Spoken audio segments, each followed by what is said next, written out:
Telugu flame YouTube channel ఇప్పుడే subscribe చేసుకోండి. తెలుగు బుల్లితెరపై పద్మావతిగా ప్రేక్షకులని ఎంతగానో అలరించిన నటి పవిత్ర బి నాయక్. నువ్వు నేను ప్రేమ సీరియల్లో పవిత్ర బి నాయక్ పద్దు క్యారెక్టర్లో నటించి ఆమెకంటూ ప్రత్యేక స్థానాన్ని తెలుగు ప్రేక్షకుల మనసుల్లో సంపాదించుకున్నారు. ప్రస్తుతం పద్మావతి మరో సరికొత్త సీరియల్ ద్వారా ప్రేక్షకుల ముందుకు రాబోతున్నారు. కన్నడ భాషలో కాదంబరి, పారు ఇలా పలు సీరియల్స్లో ఈమె అలరించారు.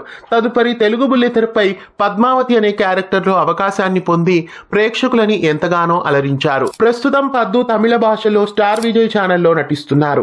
సింధు భైరవి కచేరీ ఆరంభం అనే తమిళ సీరియల్లో ఈమె నటిస్తున్నారు. వంటలక్క సీరియల్లో మొదటగా మురళి క్యారెక్టర్ ని పోషించిన దిరవ్యం రాజ్ కుమార్ కి పేరుగా సింధు భైరవి కచేరీ ఆరంభంలో నటిస్తున్నారు. ప్రస్తుతం ఆ సీరియల్ తో పాటు తెలుగులో కూడా ఒక కొత్త ప్రాజెక్ట్ తో ప్రేక్షకుల ముందుకు రాబోతున్నారు. మరి ఈమె నటిస్తున్న ప్రాజెక్ట్ జీ తెలుగులో రాబోతుందా, లేదా మా టీవీలో రాబోతుందా, లేదా ఈటీవీ జెమినీ ఏ ఛానల్స్ లో రాబోతుందో చూడాలి. పద్మావతిగా సుపరిచితురాలైన పవిత్ర బి నాయక్ మళ్ళీ కొత్త సీరియల్లో రావడం మీకెలా అనిపిస్తోంది కామెంట్స్ లో తెలియజేయండి. ఇలాంటి మరెన్నో అప్డేట్స్ కోసం ఛానల్ ని సబ్స్క్రైబ్ చేసి పక్కనే ఉన్న బెల్ ఐకాన్ ని యాక్టివేట్ చేయండి. తెలుగు ఫ్లేమ్ యూట్యూబ్ ఛానల్ ఇప్పుడే సబ్స్క్రైబ్ చేసుకోండి.